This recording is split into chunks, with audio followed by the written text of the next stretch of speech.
L'affaire Amira Bouraoui renseigne sur la paranoïa qui a gagné le pouvoir algérien. Les effets de manches diplomatiques sont désormais une réflexion.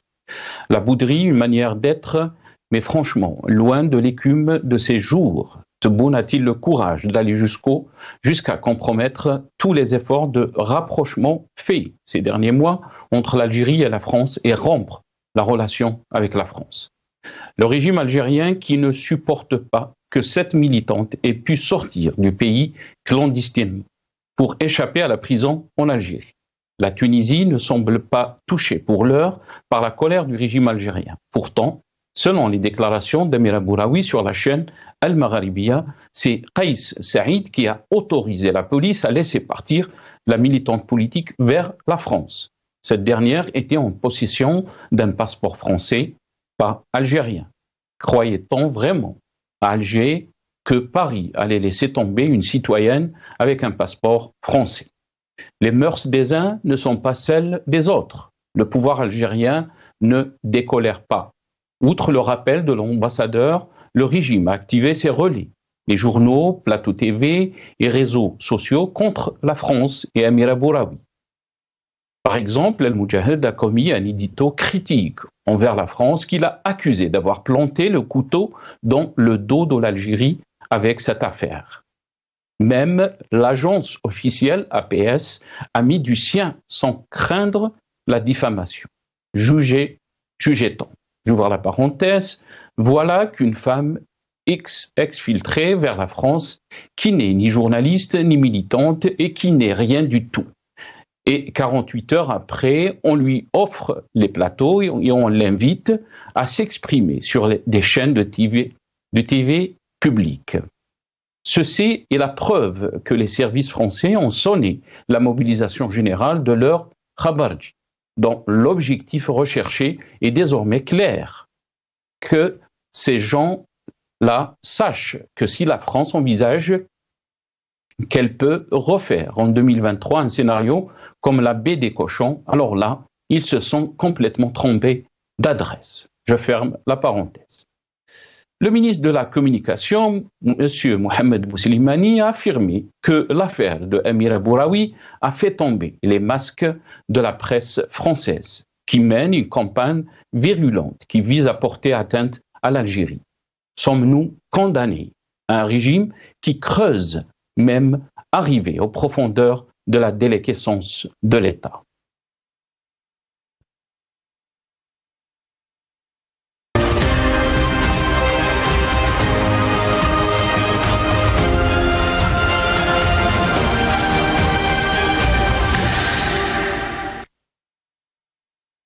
Algérie, l'affaire Amira Bouraoui, la déliquescence de l'État. C'est le titre de notre émission pour ce soir.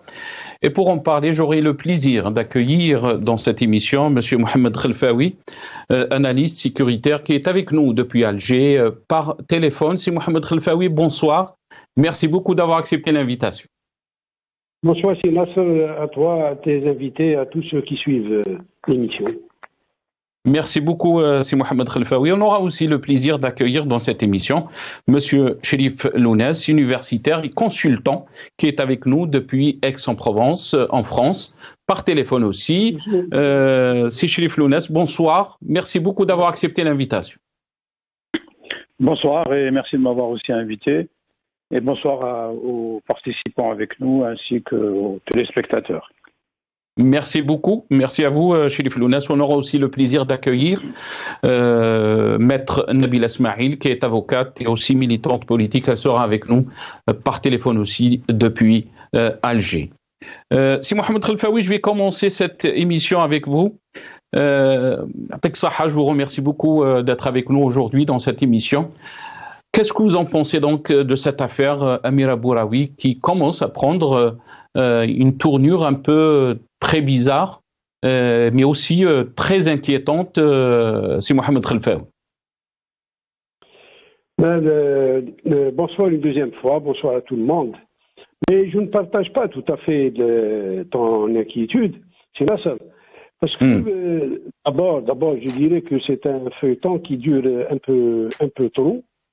c'est une affaire qui aurait pu être banale compte tenu, je précise, compte tenu des haragas, de Hargadi, comment quitter le pays de manière, je dirais, pas conventionnelle. Et ça, nous le vivons depuis très longtemps. Cette dame a quitté le pays, c'est vrai qu'elle a un ISTN, d'après ce qu'elle a dit elle-même. Elle a quitté le pays à travers les frontières de l'Est, donc pour se trouver en Tunisie. Sur place, les Tunisiens ont vu d'abord qu'elle est rentrée de manière illégale et donc elle est passée devant la justice, qui l'a autorisée donc à rester libre en attendant sa convocation pour le 23, selon ses déclarations. Je reprends ces déclarations-là. Le 23. Et puis, bon, la Tunisie a vu qu'elle a sur son sol une ressortissante française, donc, puisqu'elle a la double nationalité, et que la France la demande, elle l'a libérée. La Tunisie est libre de décider ce qu'elle veut, de voir son avenir ou son présent comme elle l'entend. On n'a pas à nous mêler de tout ça. Et la France, à ce que j'ai compris, là aussi, le consulat français à Tunis n'est intervenu que suite à, elle a utilisé le mot kidnapping, ou je ne sais quoi, parce qu'elle a été prise à partir, ou elle a été mise sous contrôle ou en arrestation dans un commissariat de la police des frontières tunisienne, police tunisienne des frontières. De là, donc, la France a vu ça, c'est une affaire franco-tunisienne, à mon avis. Maintenant, s'agissant de nationalité, c'est aussi une Algérienne. L'Algérie a droit, évidemment, de dire, mais sinon, moi, de la gestion, je la trouve un peu trop poussée. Et d'autant plus que vous aurez remarqué que je n'ai répété que ce qu'a dit la concernée, parce que ailleurs, sur les autres voies, on n'a pas eu d'informations. Moi, je suis un peu mon pays, comment les choses se déroulent. Si Mohamed Khelfaoui, je m'excuse, je vous ai coupé la parole puisque vous êtes en train de parler de Amira Bouraoui, vous avez utilisé le terme la concernée. On va écouter ce qu'a déclaré Amira Bouraoui sur la chaîne El Magharibiya et je reviens à vous très rapide. عوضا نتساءل لماذا لا نترك تسافر تروح تشوف وليدها. عوضا نتساءل كون هذه الإنسانة هذه كانت حرة وتقدر تسافر دير واش دارته هذا الشجاع. الموسى صلى الله عليه وسلم لأنه منذ 5 سنوات وأنا طبيبة لم يسمح لي أن أعمل. الموسى صلى الله عليه وسلم لأن كل يوم التعسف على شخصي. الموسى صلى الله عليه وسلم لأنه أرادوا أن أموت ببطء وأنا رفضت ذلك. مررت عبر الحدود بطريقة غير شرعية أبدا. المخابرات الفرنسية لم تخرجني من الجزائر وفرنسا حتى هي استقبلت في فرنسا من طرف كولونيل يخموا كما العقلية تاعهم هما. أنا وصلت إلى فرنسا خديت تاكسي ورحت الفندق وفقط. Si Mohamed Khelfaoui, quand on écoute donc le témoignage de Amira Bouraoui, elle a utilisé un terme, نقوله بالعام الموس وصل الأعظم, c'est le terme, il a été utilisé aussi par Ouyahia, l'ancien Premier ministre. On voit la détresse aussi d'une maman qui voulait sortir le plus normalement possible, mais malheureusement, elle a été empêchée. Elle a trouvé un autre moyen que beaucoup de milliers de haragas aussi font chaque année, quand ils quittent de cette façon dans des barques, ils traversent la Méditerranée. Qu'est-ce que vous en pensez de cette déclaration, si Mohamed Khelfaoui?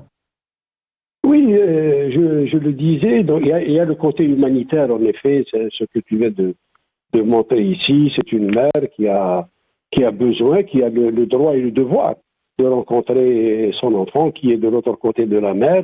Oui. Bon, mais pour revenir aux choses, disons, les plus, j'allais dire, objectives, on ne peut pas imaginer la Tunisie remettre, de mon point de vue, je parle toujours de mon point de vue, Amira Bouraoui à l'Algérie parce que cette dame-là en Tunisie, elle avait un passeport français. C'est comme si elle remet à l'Algérie une citoyenne française. Elle peut avoir des problèmes avec la France, à mon avis. Bon, mais ceci s'est passé. Pourquoi vous gonflez tout ça?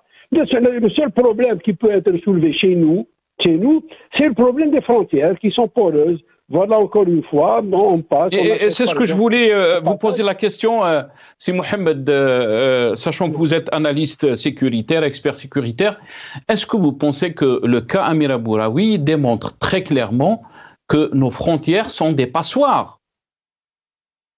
Ça ne démontre pas parce que on a eu plusieurs cas, et jusqu'à maintenant, et puis les gens le déclaraient à un moment donné très ouvertement, il y a une dizaine d'années, là, ils déclaraient que j'achète le passage. Il y a une dizaine d'années, j'ai entendu des gens dire ça. Bon, donc tout le monde le sait. Comment contrôler? C'est vrai que c'est difficile, mais maintenant, taper sur ça, on ne sait pas qu'on est en train de faire mal plutôt à nos services. Parce que les services français agissent ou ils font passer Amira Bouraoui ou autre, ou quelqu'un d'autre, peu importe, de l'autre côté. Oui, quand même, il y a quand même. Il y a une police, il y a des renseignements généraux, il y a des services de sécurité, de contre-espionnage, il y a la gendarmerie nationale, il y a le peuple. Mais quand vous dites ça, mais vous nous laissez un peu de la surprise est totale, pour ne pas dire autre chose. Donc, moi, je pense que cette gestion-là, même du côté français qui garde le silence, ils ont fait une seule déclaration. Le porte-parole, il a fait une seule déclaration, mais je crois que c'est devenu plutôt pour la consommation interne. On fait beaucoup de bruit pour la consommation interne. Parce que quand on lit, quand on écoute, quand on essaie de suivre, pour comprendre les gens qui se sont emportés, ces journalistes ou ces porte-paroles occasionnels, et je ne trouve que des insultes. Alors, c'est l'espion, c'est le khabaji, mais dites-nous ce qu'il y a. Ensuite, si elle a travaillé, vous le dites, elle a travaillé avec la puissance étrangère, pourquoi on ne l'a pas arrêté avant? Donc on n'a rien, on ne surveille pas notre pays. Et pourtant, la dame, elle est là, elle fait des déclarations, elle parle, la radio M, et même avant l'occasion, elle intervient, elle dit ses points de vue. Et lorsqu'on l'accuse de terme que je n'aime pas beaucoup, mais c'est bon, de tease au plus haut, Khabarjia, lorsqu'on dit Khabarjia, quel est le sujet sur lequel elle peut informer? Elle ne travaille nulle part, donc elle n'a aucun secret, ni aucun intérêt pour le renseignement. Maintenant, vraiment, je sais. Maintenant, peut-être qu'il y a autre chose que moi je ne connais pas, que eux savent, mais dire ça, c'est porter atteinte aussi, c'est un peu blesser, toucher les gens compétents dans le domaine, dans la question. Et donc, oui. Très bien, restez avec nous, si Mohamed Khelfaoui. Je vais revenir à vous, mais Chérif Lounès, comment ça a été la réaction en France? Encore une fois, donc, ces relations, encore une fois, dans une crise. Bien sûr, on n'a pas vu la réaction du président français, Emmanuel Macron, mais des mots très forts ont été relayés dans la presse algérienne, surtout concernant donc la DGSE. Quelle réaction donc en France, c'est Chérif Lounès? En France, c'est la consternation dans la communauté algérienne et d'une manière générale, que ce soit les journalistes, les politiques ou tout observateur, ils ont été consternés de voir une dame en train de tenter d'échapper à une arrestation probable, cette fuite de cette opposante, Amira Bouraoui. Bon, je n'ai pas la même vision que Mohamed Khelfaoui, qui lui vit à l'intérieur. Moi, je suis à l'extérieur. On n'a pas les mêmes éléments. Lui, il a occupé un poste important au sein des services en Algérie, ce qui n'est pas mon cas. Moi, je suis un simple universitaire, donc je donne mon avis de loin. Je salue aussi l'autre présence, j'espère qu'elle va nous rejoindre, Nabila Ismail. Oui. Donc, aussi bien Amira Bouraoui que Nabila Ismail font honneur aux femmes algériennes, parce que c'est dans la tradition de l'histoire de l'Algérie, on a toujours eu des femmes qui ont joué un rôle important, même s'il y a une propagande pour les discréditer. Mais avant de développer un peu plus, j'aimerais quand même évoquer rapidement ce deuil qui nous touche, qui touche le monde musulman, mais tout le monde en général. C'est ce séisme, ce terrible séisme qui a frappé donc deux pays frontaliers, la Turquie et la Syrie. Et je voudrais quand même rendre hommage, effectivement, on va en profiter, aux pompiers algériens qui apparemment mènent un travail important sur place et qui sont, puisqu'on parle des relations Algérie et la France, qui travaillent en solidarité avec les autres pompiers français et d'autres pays étrangers. Et là, effectivement, l'Algérie donne une belle image parce qu'elle a envoyé plusieurs avions, de l'aide humanitaire, ces hommes et des chiens qui ont été formés pour sauver des vies. Voilà, c'est cette image-là qu'on voudrait voir de l'Algérie et non pas un pouvoir en train de pourchasser une femme parce que depuis 4 ans ou 5 ans peut-être elle est avec ce mouvement du Hirak. Je trouve ça vraiment quelque chose de scandaleux et de lamentable d'en faire une affaire d'État au point de rappeler l'ambassadeur pour consultation. Bon, on sait très bien que l'Algérie a besoin de la France. La France est l'oxygène de ce pouvoir. Mais il faut aussi rappeler que depuis 1962, la chasse aux opposants, elle est permanente. On a vu déjà fuir au départ, rappelez-vous, Boudiaf, Krim Belkacem, Khaïdal. D'ailleurs, ces deux-là ont été assassinés. L'un en Espagne, l'autre en Allemagne. Et Ahmed qui s'est sauvé aussi. C'est pas possible que depuis un demi-siècle, les opposants algériens, par crainte de leur vie, rappelez-vous qu'il n'y a pas très longtemps, le 30 janvier 2023, un avocat a été assassiné avec une balle dans la tête. Est-ce que c'était un avertissement pour tous les barreaux algériens qui ont soutenu le mouvement du Hirak pour demander de la liberté, pour demander de la démocratie? Ils ne veulent pas transformer l'Algérie comme l'Afghanistan, l'Irak, la Syrie, la Libye ou le Yémen. Non, ils veulent simplement participer à développer ce pays dans l'intérêt de tous les Algériens. Et ici, quand on les voit se faire pourchasser, etc., menacer, et vraiment, moi je vous dis, hein, quand on se rencontre dans la rue, les Algériens sont complètement ébahis, et même meurtris, parce que c'est pas possible d'être à la chasse, même d'une dame. Une dame va-t-elle menacer un pouvoir militaro-politique? C'est pas possible. Donc nous sommes un peu surpris. Et bien sûr, il y a eu cette propagande qui a été aussi déclenchée contre Amira Bouraoui parce qu'elle a la double nationalité. Mais il y a 3 ou 4 millions d'Algériens en France qui sont français. Il y a un retournement de l'histoire. Nous avons aussi des gens d'un nomenclatura, et tout le monde le sait, autour du pouvoir algérien, qui aiment venir vivre en France, se soigner en France, qui ont des biens, qui ont des comptes bancaires. Et vous savez que dernièrement, puisqu'on en a parlé il n'y a pas très longtemps dans une autre émission, l'ancien ambassadeur Driencourt a dit que sur les 45 millions d'Algériens, près de 42 millions voudraient venir en France ou en Europe. Et ça, personne n'en parle. Donc il ne faut pas culpabiliser Mme Bouraoui parce qu'elle vit en France et qu'elle est française et qu'elle est aussi algérienne. Avant elle, il y avait Kateb Yassine qui vivait en France. Pourtant, il a fait les manifestations du 8 mai 45 à Sétif. Il s'est retrouvé opposant et vivre en France. Et il y a beaucoup de proches, d'hommes de cette révolution, que ce soit des proches de Boumediene, des proches de Mokrani, en remontant plus loin, du colonel Lotfi, ils vivent en France. Ils sont français. De Boudiaf, ils sont en France, ils sont français. Donc il faut arrêter de jouer sur cette double nationalité que l'Algérie a acceptée d'ailleurs. Alors voilà, moi je suis un peu concerné. Chérif, je vous laisse juste donc une information. Amira Bouraoui vient juste donc de publier sur son compte Facebook.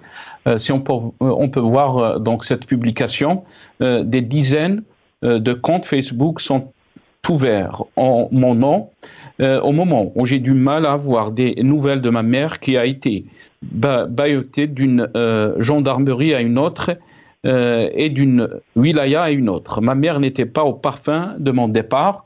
Vous faites du mal à une vieille dame malade pour vous venger. Donc ça, vous êtes en train de voir le dernier post de Amira Bouraoui. Je reviens à Mohamed Khelfaoui. Mohamed Khelfaoui, cette affaire de Amira Bouraoui est en train de prendre donc une tournure.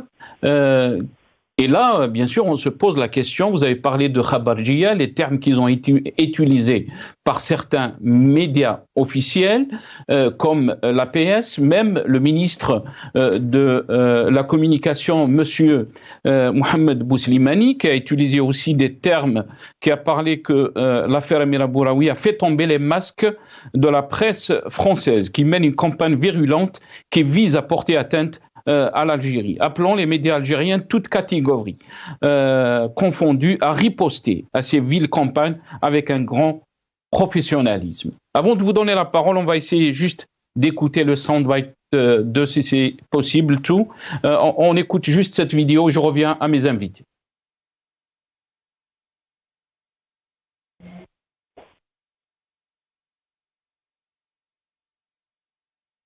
Si on peut juste regarder la vidéo, si c'est possible, soundbite tout. لم تعد المصالح الفرنسية تخفي مناوراتها بل أضحت تعلنها أمام الملأ وفي وضح النهار، وها هي اليوم على وشك بلوغ هدفها المتمثل في إحداث القطيعة في العلاقات الجزائرية الفرنسية. امرأة ليست صحفية ولا مناضلة ولا تحمل أي صفة يتم إجلاؤها إلى فرنسا، وفي ظرف 48 ساعة يتم استقبالها وتمكينها من التحدث في بلاتوهات قنوات تلفزيونية عمومية، وذلك دليل على أن المخابرات الفرنسية أعلنت التعبئة العامة لإخبارجيتها، وبات هدفها واضحا.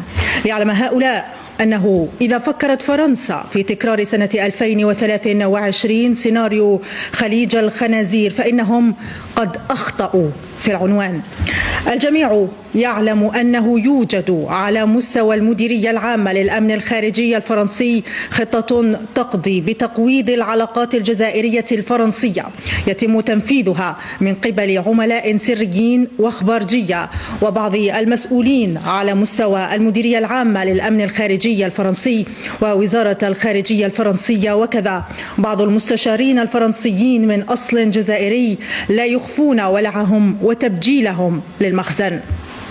إنه لمن المؤسف رؤية كل ما تم بناؤه بين الرئيسين تبون وماكرون لفتح صفحة جديدة بين البلدين ينهار، وحدوث القطيعة لم يعد بعيدا. Donc c'est le reportage de l'ENTV. Vous avez entendu les termes utilisés. Bien sûr, l'APS, juste pour rappeler aussi une info qui vient de tomber, l'APS a été piraté, le compte de l'APS ou le site de l'APS a été piraté d'après l'info qui a été relayée par l'APS.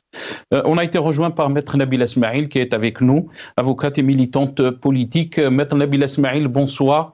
Merci beaucoup d'avoir accepté l'invitation.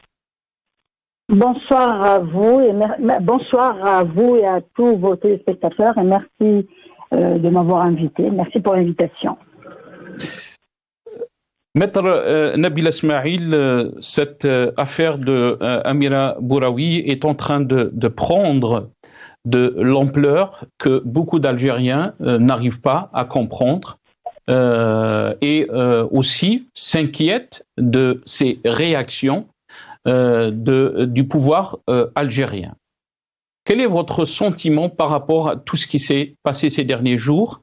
Jusqu'à maintenant, il y a des retentissements. On a appris hier, bien sûr, l'arrestation de la maman et de la sœur de Amira Bouraoui.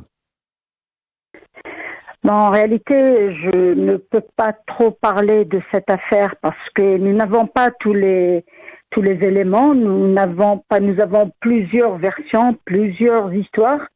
Mais il y a un fait, c'est que vous m'avez posé la question de savoir quel est mon sentiment. En réalité, moi j'ai vraiment peur pour mon pays parce que ça dénote qu'il y a une fragilité, ça dénote que il y a beaucoup de dangers qui guettent notre pays et on ne s'occupe pas on ne s'occupe pas du point essentiel qui consiste à renforcer et à unir le peuple pour protéger le pays. Mais c'est l'incompréhension. Personne ne comprend pourquoi cette affaire a pris autant d'ampleur, pourquoi elle occupe autant l'opinion nationale et même internationale. Moi, ce qui m'occupe et ce qui me chagrine et ce qui me fait mal, ce sont ces détenus qui croupissent en prison, ce sont ces petites gens, ce peuple qui n'arrive pas qui n'arrivent pas à se nourrir convenablement. Ce sont ces prix les prix de denrées alimentaires essentielles qui n'arrêtent pas de flamber sans qu'on puisse comprendre pourquoi.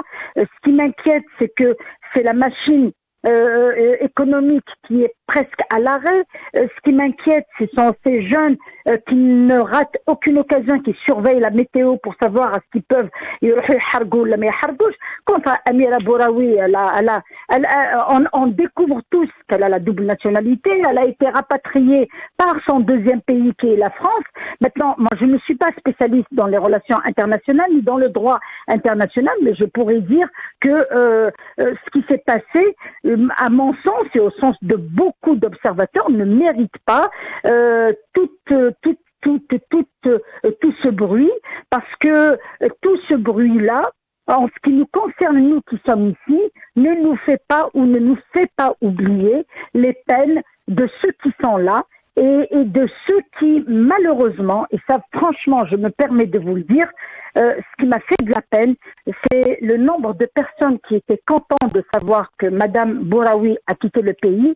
C'est comme si il était devenu indécent de rester en Algérie. Ça, je peux vous dire en direct sur votre chaîne que ça m'a fait pleurer. Ça m'a fait pleurer que de constater que c'est une catastrophe. Non, j'ai mal en pensant à ça. J'ai trop mal quand je dois penser ou quand le sentiment général qui est partagé par beaucoup d'Algériens, c'est que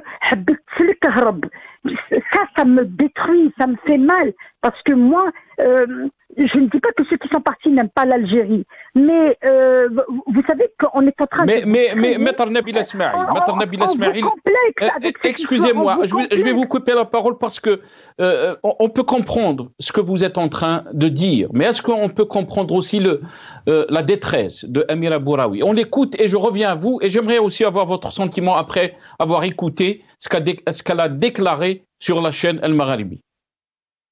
عوضا نتساءل لماذا لا نترك تسافر تروح تشوف وليدها.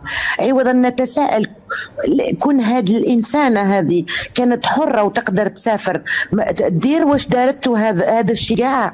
الموسى صلى الله عليه وسلم لأنه منذ 5 سنوات وأنا طبيبة لم يسمح لي أن أعمل. الموسى صلى الله عليه وسلم لأن كل يوم التعسف على شخصي.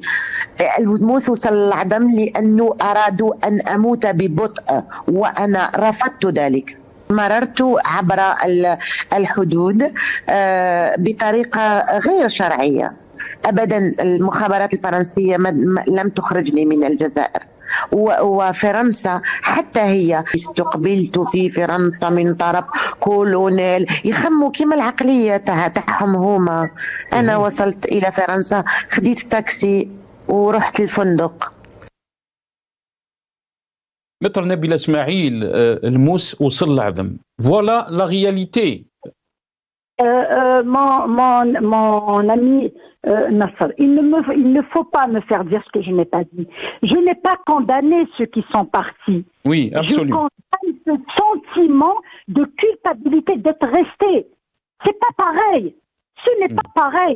Moi, ce qui me fait mal, c'est que si cette dame et beaucoup d'autres ont fui, c'est parce que la majorité sont frappés par une STN qui est un grand point d'interrogation, et beaucoup d'Algériens sont sous STN, cadres, médecins, avocats, tout, ça a touché tous les corps. On ne comprend pas où est-ce que ça va mener. Est-ce que, à ce point, toute cette pression, toute cette répression, cet acharnement, est-ce que ça vise à nous faire détester le pays et à nous faire prendre cette décision irréparable de vouloir le quitter pour militer de l'extérieur? Moi, je ne condamne pas. Il faut comprendre les mots. Ce qui fait mal, c'est que ces conditions sont en train de s'alourdir, elles sont en train de se compliquer, elles sont en train de prendre de l'ampleur, et elles ont un seul but, c'est de le ministre de je ne sais pas quoi, quand il a dit كما يقول المتر الزاهد الله يذكره بالخير. هذه ماشي c'est pas une propriété privée, c'est pas une sarle comme a l'habitude de le dire Ahmed Allah يرحمه. C'est pas une sarle, c'est un État, il y a un peuple, il y a un sol, il y a une responsabilité de l'État d'assouvir la soif de liberté de ses citoyens. Il y a la responsabilité de l'État à protéger ses concitoyens. Il y a la responsabilité de l'État qui doit faire en sorte à ce que le citoyen reste chez lui, travaille chez lui. Il ne va pas aller à l'aventure comme le font nos jeunes. Donc il y a une faillite quelque part. Il y a une grosse faillite et il y a une véritable menace sur le pays, parce que moi, ce qui me fait vraiment de la peine, c'est le regard qu'on jette sur l'Algérie. ابني هذه البلاد كنا ما زلنا نزوخوا بها حبوا ولا كرهوا. انا نزوخ بالتاريخ تاعها ونزوخ بها j'aime ce peuple, j'aime ce pays. Maintenant tout le monde est sous pression, tout le monde a peur pour sa liberté, tout le monde a peur pour sa vie. Nous comment on va faire? Est-ce qu'on va vider le pays? Est-ce qu'on va tous partir? Est-ce que c'est une solution que de partir? Qu'est-ce qu'on va faire? Maintenant, c'est pour ça que je pose cette question. Pour ouvrir un autre débat, c'est que il faut maintenant décider de se mettre autour d'une table pour discuter.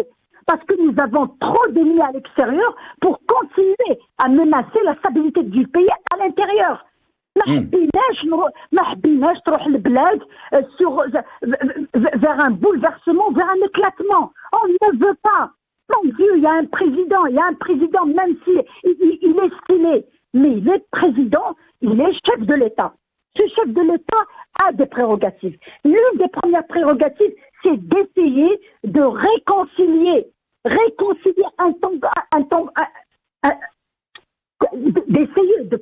d'essayer, mais pas pas à la façon du dialogue Très bien.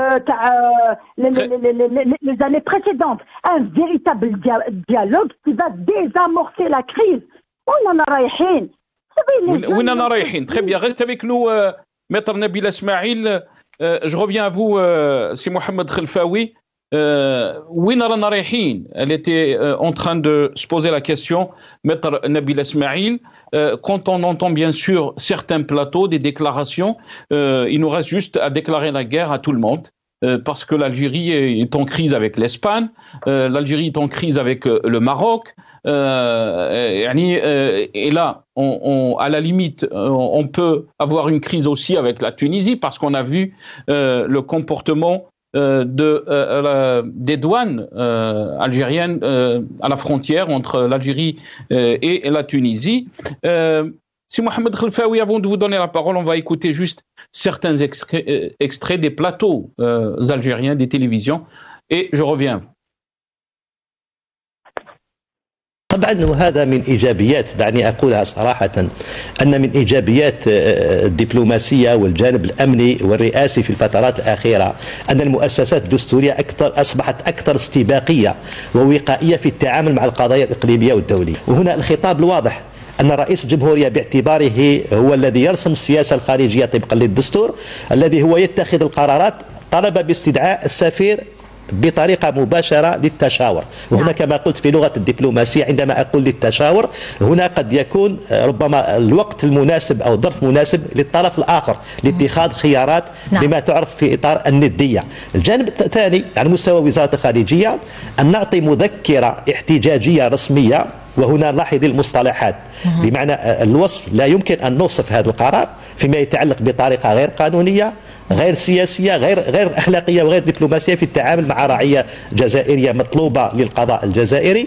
وفي الجانب الثاني هنا الانعكاسات، بمعنى التحذير لما هو قادم، بمعنى أن هذه القضية مستقبلا إن لم تحل في الإليزي والدوائر الأمنية، للأسف الفرنس أفريك الذي أسميها فرنس أفريك مناطق الظل التي تعكر الأجواء الإيجابية، وهو أن يكون هناك ضررا كبيرا. وعندما أقول ضررا كبيرا بمعنى فرنسا اكتوت في السنتين السابقتين، وتعرف أن الجزائر بسيادتها بندياتها لديها من الخيارات ما يمكن أن تؤثر. طبعا وهذا Si Mohamed Khelfaoui, comment peut-on lire toutes ces réactions, sachant que tout le monde est en train de dire que l'Algérie a pris les bonnes mesures face à une affaire qui devrait ne pas exister, si on peut dire, si Mohamed Khelfaoui. Ça dépend de l'approche à haut niveau. Comment les gens ont perçu la chose. C'est celui qu'on entendait, il n'a rien dit. Que le président est lui le responsable de notre diplomatie, c'est une évidence. Qu'il a le droit, ou le devoir, ou les deux, de rappeler notre ambassadeur, oui, c'est également. Mais qu'est-ce qu'il y a de nouveau dans ça? Moi, je ne suis pas spécialiste des relations internationales, encore une fois. Mais ce que je voulais dire, ce que je veux dire toujours, c'est que je crois qu'on a donné beaucoup une dimension très large à cette escapade d'une dame. Elle a trouvé un soutien de l'autre côté de notre frontière, ça ne nous regarde pas. Si maintenant ce sont des éléments des services français là qui ont fait ça en Algérie, c'est horrible quand même, c'est inadmissible. Bien sûr. Et quoi faire? Comment faire? Qu'est-ce qu'il faut faire? Et je crois que la discrétion, le travail comme on a l'habitude de faire, on ne parle pas beaucoup au travail. Donc, comme on le dit depuis toujours, l'Algérie, chez nous, on ne parle pas beaucoup, on met en travail. Donc, on travaille de manière diplomatique pour essayer de voir des choses et d'apporter des explications. Ou si on est certain que nous sommes dans la raison, que nous avons raison, eh ben on va demander le rapatriement, si le terme est juste, parce qu'elle est dans sa patrie, là-bas aussi c'est dans son pays. Mais je ne sais pas quelles sont les relations, comment ça se fait. Mais je souhaite que les choses se calment, que les choses un peu se tassent, et que pour moi, j'ai pas toutes les données, et c'est une affaire mais pas particulière, c'est une affaire qui ne peut pas prendre des dimensions là, de l'intérêt aussi important que ce que nous sommes en train de voir, de suivre et d'entendre.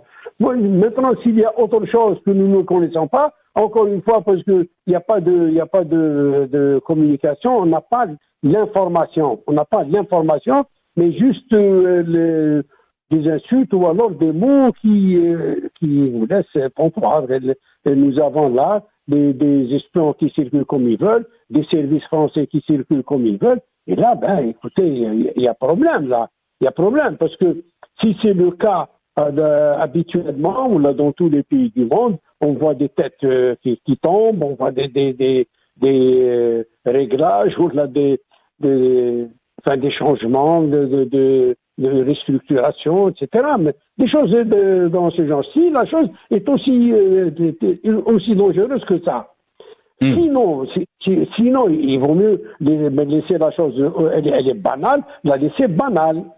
Mais la réaction de l'Algérie, si Mohamed Khelfaoui, dans un contexte géopolitique que connaît le monde, est-ce que vous pensez aussi qu'on doit être inquiet? Parce que moi, je me suis posé la question, vous avez répondu que vous n'étiez pas inquiet, mais est-ce que vraiment on ne doit pas être inquiet par rapport à des réponses chaque fois qu'il y ait un ressortissant peut-être qui a la double nationalité, qui peut sortir du territoire algérien, on va donc essayer de rappeler l'ambassadeur et peut-être une crise avec ce pays, alors qu'il y avait c'est Mohamed Khelfaoui, il faut rappeler, il y avait des militaires très gradés comme le général Belqsir qui a pu échapper à la justice algérienne et d'autres aussi qui n'ont pas été inquiétés, qu'on n'a pas rappelé l'ambassadeur, notre ambassadeur des pays là où ils se sont installés.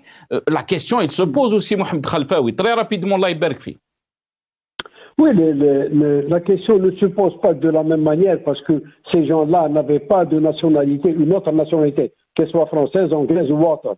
Parce que sinon, les autres pays, là, la seule question nous fait comprendre que les services français sont intervenus au profit d'une binationale, c'est-à-dire en l'occurrence Amira Bouraoui, pour la faire sortir d'Algérie et la faire sortir aussi de Tunisie pour qu'elle rejoigne son deuxième pays, la France. Mais or, selon ces déclarations, elle est sortie de manière un peu... on a l'habitude d'entendre dire que Marcouzet Semmi fait les généraux, il y en a d'autres que vous n'avez pas cités peut-être aussi, qui sont sortis d'une manière ou d'une autre, même Bennes, mais ce n'est pas les généraux qui m'intéressent. Il y a beaucoup de gens, de trafiquants transfrontaliers qui passent par des chemins non contrôlés peut-être, ou alors qui, comme on disait à l'époque, ils achetaient la voie pour passer. Autant laisser ça dans cet ordre, parce que de l'autre côté, si elle est partie en France, c'est le président d'un État souverain qui a décidé de ça, parce que pour lui, c'est une ressortissante française. Elle n'avait même pas de passeport algérien, elle avait passeport. Absolument, c'est ce qu'il a déclaré aussi le porte-parole du ministère des Affaires étrangères français. Il a parlé il a dit que c'était une ressortissante française. Reste avec nous, Mohamed Khelfaoui. Si Cherif Lounès, qu'est-ce que vous en pensez donc de ces déclarations du ministre de la Communication algérien qui dit que M. Mohamed Bousselimani, dit que la presse française a tenté d'induire en erreur l'opinion publique internationale en qualifiant Amira Bouraoui de journaliste, alors que celle-ci n'a aucun lien avec la profession de journaliste. À tous les gens du secteur en Algérie le savent, alors qu'il faut rappeler qu'Amira Bouraoui avait une émission sur Radio M qui s'appelait le CCP et qu'elle animait cette émission. Amira Bouraoui exécutait un agenda pour le compte de puissances étrangères connues. Preuve, on est à la position scandaleuse des médias publics français. Votre réaction, c'est Cherif Lounès? Moi, je pense que c'est plutôt de la propagande, que les Algériens sont déjà guéris depuis des dizaines d'années, donc ils peuvent dire ce qu'ils veulent, ça ne passera pas, le peuple algérien ne les aime pas, il les déteste, il veut une transition démocratique, il veut un autre pouvoir. C'est effectivement, comme a dit Mohamed Khelfaoui, c'est une affaire disproportionnée. Une simple dame, parce qu'on lui interdit de s'exprimer en Algérie, qui passe par la Tunisie pour revenir en France, ça devient une affaire d'État. Et on a des articles, effectivement, dans Le Monde qui nous parlent d'une nouvelle ère de répression, la fuite en avant de ce pouvoir. C'est eux-mêmes qui se mettent dans cette situation-là, puisqu'ils veulent même brimer une simple dame qui voudrait s'exprimer. Et on est dans la contradiction aussi par rapport aux déclarations de M. Tebboune. Rappelez-vous, il disait qu'il n'y avait pas de détenus politiques en Algérie. Il parlait des droits de l'homme en Algérie, alors que à la fin de l'année dernière, septembre ou décembre, je ne me rappelle plus, l'Algérie a annulé la visite du rapporteur spécial de l'ONU des droits de l'homme. Et il reporte ça depuis 2011, c'est-à-dire ce monsieur-là qui est missionné par l'ONU pour vérifier les droits de l'homme dans les différents pays ne peut pas aller en Algérie parce que le pouvoir algérien, il a peur de voir exposer ces méthodes d'étouffement de la liberté d'expression en Algérie. Et ils ne se rendent pas compte que, procédant comme ça, le pouvoir se prive des compétences de nombreux citoyens qui choisissent de partir. On a parlé de cette double nationalité, mais rappelez-vous, ce député algérien qui représentait l'immigration algérienne au Parlement algérien, il avait été nommé ministre par Tebboune. Et quand on va se rendre compte qu'il a la nationalité française, on va lui dire de faire le choix. Ce député algérien va préférer la nationalité française que de gérer un portefeuille ministériel en Algérie. Donc il y a un problème des droits de l'homme, et en plus cette image, elle est désastreuse, pas que pour le pays. Les différents observateurs étrangers se rendent compte que dans les pays musulmans, on a du mal à respecter les droits de l'homme. Parce qu'il ne faut pas oublier que l'Algérie, c'est un pays musulman, et que les citoyens algériens qui sont dominés par ce pouvoir, c'est des musulmans. Eh ben, je vais vous dire une chose. Cette situation-là, elle est exploitée par des mouvements d'extrême droite en France et en Europe qui utilisent ce qui se passe en Algérie pour alimenter leur discours réactionnaire, raciste, islamophobe, en disant que l'islam et les musulmans ne respectent pas les droits, alors que la civilisation musulmane, c'est la première à avoir respecté d'autres cultes, les juifs, les chrétiens, à avoir donné un statut à la femme. Donc moi, ce que je souhaiterais pour terminer, c'est que profitons de ce qui se passe pour mettre en place rapidement une transition démocratique et construire un pays moderne où il y aurait les droits de l'homme respectés. Merci, Sichel Founas. Le mot de la fin pour Maître Nabil Esmaïl. Maître Nabil Esmaïl, parmi les déclarations du ministre de la Communication, si la presse française n'avait pas réussi à l'époque ses plans visant à renverser l'État algérien qui combattait seul le terrorisme, comment pourrait-elle aujourd'hui porter atteinte à l'Algérie nouvelle, considérée de l'avis de tous comme une puissance régionale, une Algérie unie et indivisible, telle que scandée par les Algériens lors du Hirak Bini plus Jaish Shab Khawa Khawa. Votre réaction très rapidement, Nabil Esmaïl. Maître Nabil Esmaïl. Allô? On vous entend très bien. Moi, j'ai dit que pour moins que ça, je pense qu'ils auraient coupé les relations diplomatiques. Là, vous savez, arrêtant, la rue ne s'intéresse plus à ça maintenant. Écoutez, on est là, on est avec le peuple, on écoute nos jeunes, on écoute toutes les franges de la société. Ce qui a choqué, c'était pas ce qu'a fait Amira Bouraoui, c'est la réaction du pouvoir, parce que le plus jeune voilà, donc vous savez, ce langage qui vise à vous détourner des questions essentielles. Depuis 62. Donc, vous savez, moi quand j'ai vu Patrick Bruel avec sa mère se promener à Tlemcen et que j'ai vu comment ce que Macron est venu en grande pompe, allez-y. L'affaire de Amira Bouraoui va détruire tout ça et c'est devenu une menace sur cette belle lune de miel. Prenez les décisions qui vont avec. Mais passons aux choses sérieuses maintenant. Passons aux choses qui intéressent l'Algérien directement dans son vécu. Parce que moi j'ai vu dans la chaîne Bilal il y a 2 jours de ça, j'ai vu quand ils ont parlé de tous ces ministres, ces hauts responsables qui ont occupé de hautes fonctions dans l'État. Et qui avaient une double nationalité. Donc, merci Maître Nabil Esmaïl. Merci, désolé, on est arrivé à la fin de cette émission. Merci beaucoup Maître Nabil Esmaïl, avocate militante des droits politiques. Elle était avec nous depuis Alger. Merci à vous, c'est Mohamed Khelfaoui, analyste sécuritaire. Et merci aussi à Chérif Lounès. Merci à vous, chers téléspectateurs. Tawala.